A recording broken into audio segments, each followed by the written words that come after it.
I'm here today to talk about the new Moto G released by Moto and Lenovo. And if you hear a lawnmower in the background, I'm sorry. People who live here are obsessed about cutting their grass and making sure every goddamn...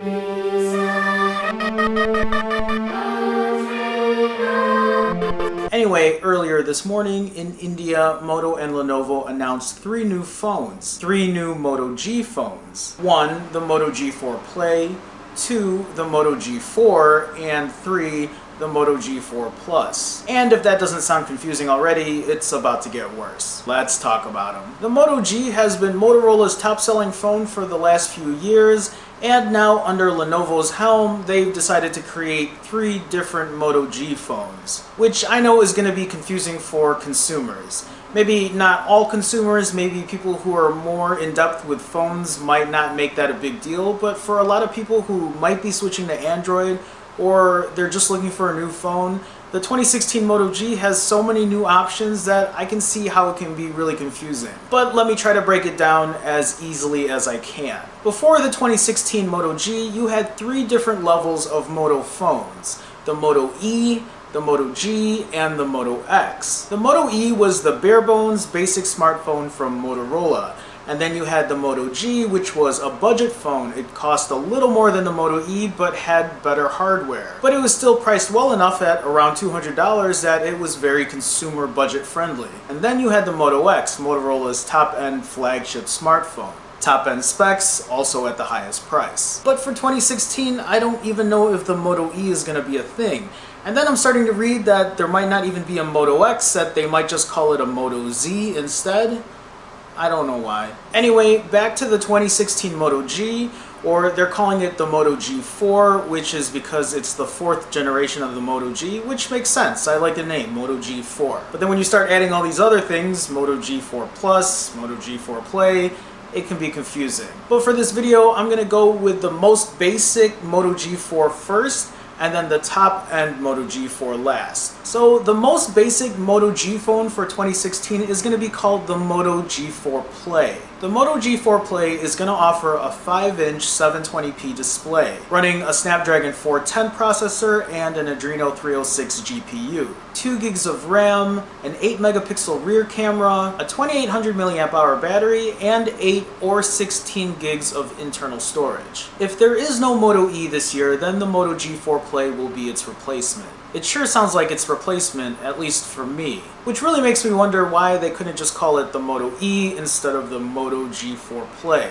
It's gonna get confusing because the Moto G4 and Moto G4 Plus are really a lot different than the Moto G4 Play. But just remember, the Moto G4 Play is the most basic Moto G phone for 2016. Now let's talk about the Moto G4 and the Moto G4 Plus. If the Moto G4 Play is the most basic of the Moto G phones, then the Moto G4 is the mid-level, which again is a lot different than the Moto G4 Play, so I don't even know why they're giving it that name. But let's just continue. The Moto G4 is going to have a 5.5-inch 1080p display, completely different than the Moto G4 Play, which has a 5-inch 720p display. So on the Moto G4, a 5.5-inch 1080p display with Gorilla Glass 3, a Snapdragon 617 processor with an Adreno 405 GPU, a 13 megapixel rear camera, a 3000 mAh battery with turbocharged technology, and a microSD card slot for expandable storage. All in all, those are pretty good specs for a budget phone. I also love the fact that there is no option for 8 gigs of internal storage on the Moto G4. It also looks like you'll have the option to customize the phone like you did last year. And then there's the Moto G4 Plus, the top end of all the Moto G phones for 2016. Now the Moto G4 Plus is very similar to the Moto G4, except with a couple changes and some options included. So first things first, instead of a 13 megapixel rear camera, you get a 16 megapixel rear camera with phase detect autofocus and laser autofocus. It also has a physical home button on the front of the phone with a fingerprint reader. And because that physical home button fingerprint reader is at the bottom of the front of the phone, there's no longer going to be a speaker there. Instead, it'll be at the top of the phone where the earpiece is, and that'll act as a front-facing speaker. Now, here's where it gets a little more confusing. On the Moto G4 Plus, you have the option of selecting 16 gigs of internal storage all the way up to 64 gigs of internal storage. Now, if you pick 16 gigs of internal storage, you get 2 gigs of RAM. If you choose 32 gigs of internal storage, you get 3 gigs of RAM. If you get 64 gigs of internal storage, you get 4 gigs of RAM. Why? Why is there so much difference in these phones? So again, the Moto G4 Plus differs from the Moto G because the Moto G4 Plus has a 16 megapixel camera instead of a 13 megapixel camera. It has a physical home button with a fingerprint reader instead of the Moto G4 that doesn't have one at all. And then you have the option of picking 16, 32, 64 gigs of internal storage with either 2 gigs, 3 gigs, or 4 gigs of RAM respectively. Can you remember that? I've also read that since the G4 and the G4 Plus offer turbocharging capabilities, or quick charge capabilities, I'm assuming, the G4 isn't going to have a turbocharger in it, but the G4 Plus will.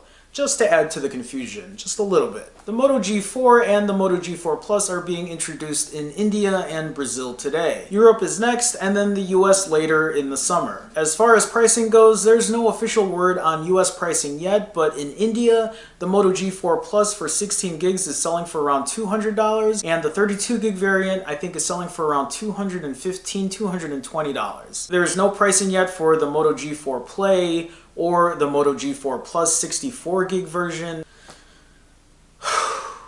Anyway, the one thing that's bumming me out is this front fingerprint reader. I'm just afraid that this is going to remove the front-facing stereo speakers on the Moto X. But then there's talk about the new Moto X having modular abilities to put front-facing speakers or put stereo speakers or something on it.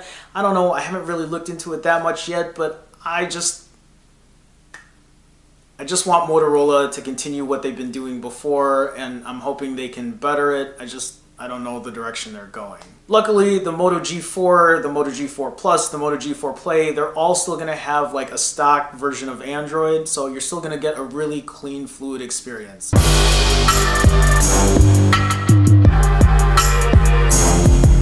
And of course, when I'm done talking, no one's mowing the lawn. Thanks, guys.